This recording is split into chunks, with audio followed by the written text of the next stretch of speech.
Bismillahirrahmanirrahim. Assalamualaikum warahmatullahi wabarakatuh. Bagaimana kabarnya hari ini anak-anak? Mudah-mudahan dalam keadaan sehat dan selalu semangat melaksanakan pembelajaran dari rumah ya. Baik anak-anak, hari ini kita akan belajar tema 4, globalisasi, subtema 1, globalisasi di sekitarku, pembelajaran 1. Apa saja yang akan kita pelajari hari ini? Mari kita simak bersama-sama. Ya, kita berada di era globalisasi.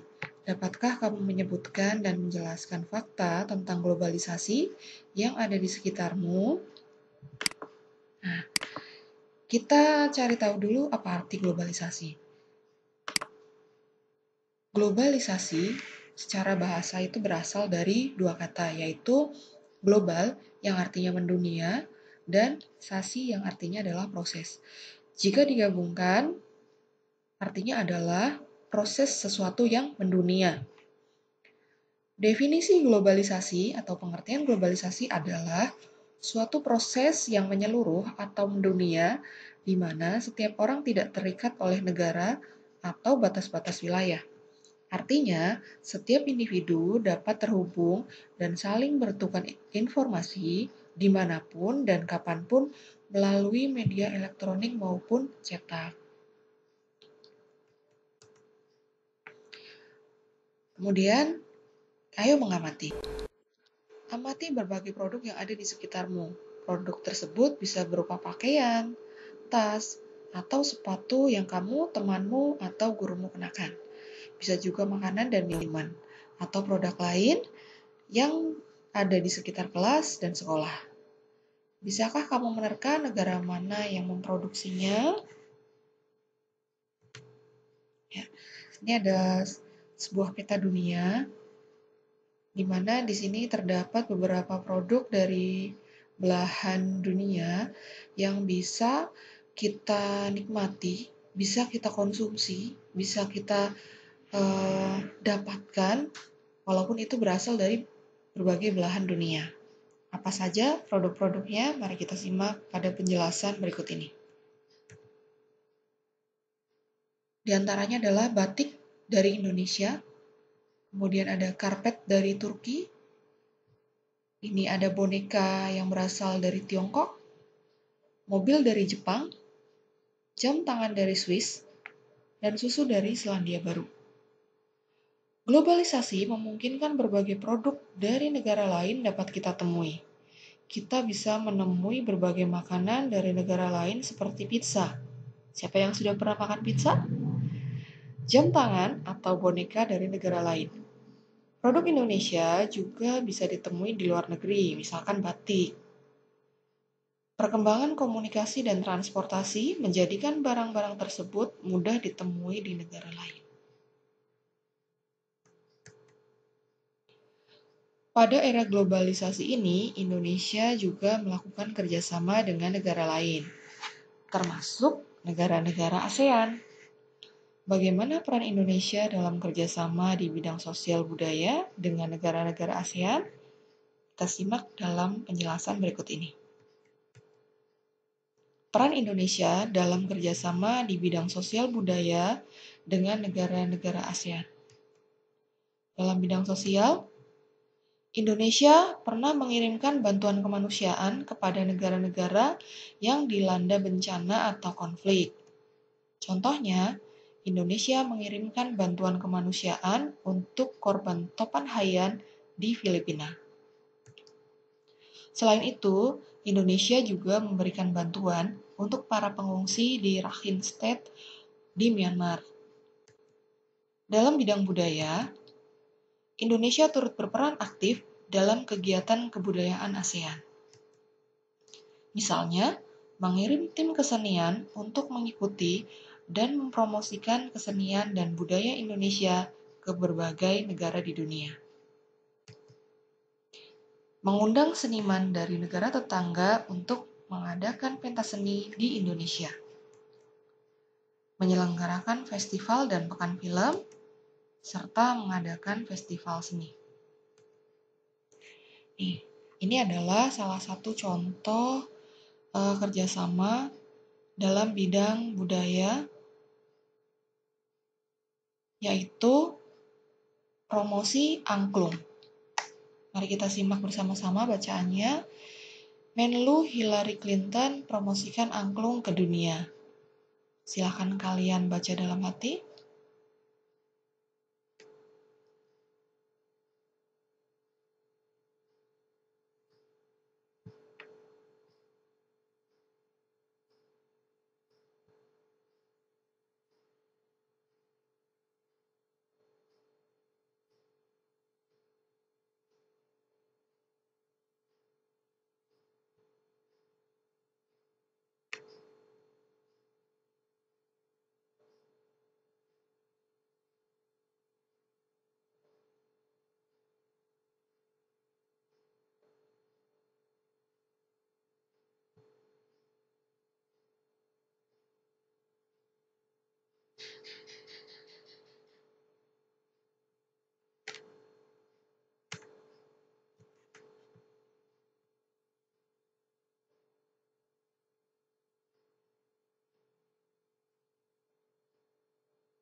Nah, setelah membaca bacaan tadi, mari kita cermati pertanyaan berikut berdasarkan artikel berita tersebut. 1. Bagaimana bentuk kerjasama Indonesia dengan negara-negara Asia Tenggara di masa globalisasi ini? 2. Bagaimana peran Indonesia dalam kerjasama tersebut? 3. Bagaimana peran angklung dalam acara tersebut? Sudah kalian jawab? Mari kita bahas bersama-sama. Jawaban nomor 1. Bentuk kerjasama Indonesia dengan negara-negara Asia Tenggara diantaranya kerjasama pertemuan Menteri Luar Negeri ASEAN. Jawaban nomor 2. Dalam pertemuan ke-44 Menteri Luar Negeri ASEAN, Indonesia berperan sebagai tuan rumah. Berbagai makanan tradisional dihidangkan, dan berbagai kesenian daerah ditampilkan, seperti tari-tarian tradisional Jakarta, Bali, dan Aceh. Sebagai acara puncak adalah penampilan angklung interaktif oleh Saung Mang Ujo.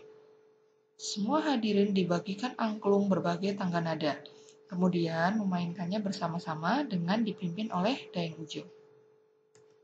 Nomor 3, angklung membantu menciptakan iklim yang kondusif. Para tamu undangan terlihat bahagia dan senang, sehingga pertemuan para menteri luar negeri ASEAN dan berbagai pertemuan bilateral berlangsung sukses. Kita lanjutkan. Kita sering mendengar bahwa abad 20 merupakan abad globalisasi. Berbagai peristiwa dari berbagai belahan dunia dapat kita saksikan langsung melalui layar televisi pada jam, menit, atau bahkan detik yang sama. Kita dapat berhubungan dengan sanak saudara, kerabat, atau sahabat yang berada di negara lain dengan mudah. Kita seakan hidup dalam satu desa yang sangat besar. Ya. Tahukah kamu listrik mempunyai peranan penting di era globalisasi? Bagaimana produksi listrik di era globalisasi ini? Ayo kita diskusikan. Bacalah teks eksplanasi ilmiah berikut dengan teliti. Menghasilkan energi listrik. Mari kita baca dalam hati.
Baca kembali teks tersebut dengan teliti.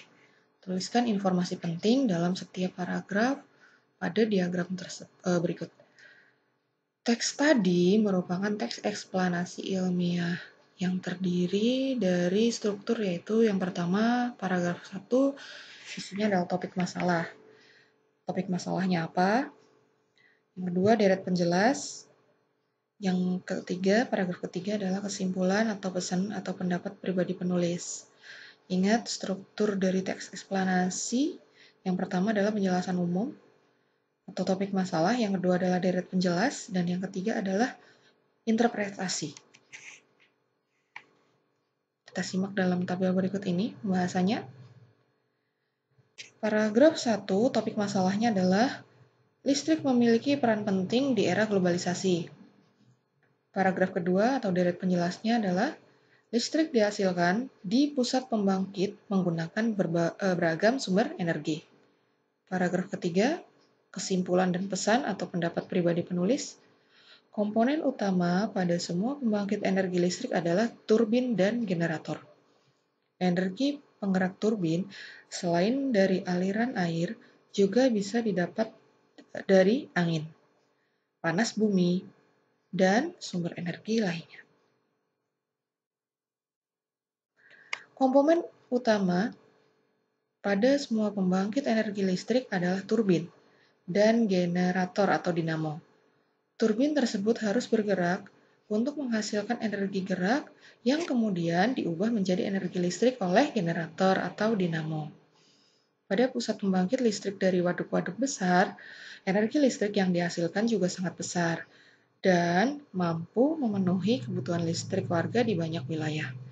Di daerah pedesaan yang belum terjangkau aliran listrik dari pemerintah, warga terkadang membuat pembangkit listrik secara mandiri dengan memanfaatkan aliran air dari sungai atau air terjun yang ada di daerahnya.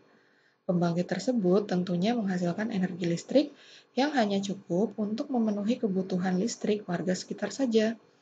Pembangkit listrik tersebut dinamakan pembangkit listrik mikrohidro yang memanfaatkan sumber energi alternatif dari aliran air yang ada di lingkungan sekitar. Apa itu? Pembangkit listrik mikrohidro bisa kamu simak pada penjelasan berikut ini. Maaf. Nah, amati pembangkit listrik mikrohidro berikut. Ya, ada aliran sungai. Aliran sungai ini kemudian menggerakkan turbin. Aliran sungai ini menggerakkan kincir. Kemudian kincir ini menggerakkan dinamo atau turbin yang menghasilkan listrik, kemudian disalurkan ke perumahan.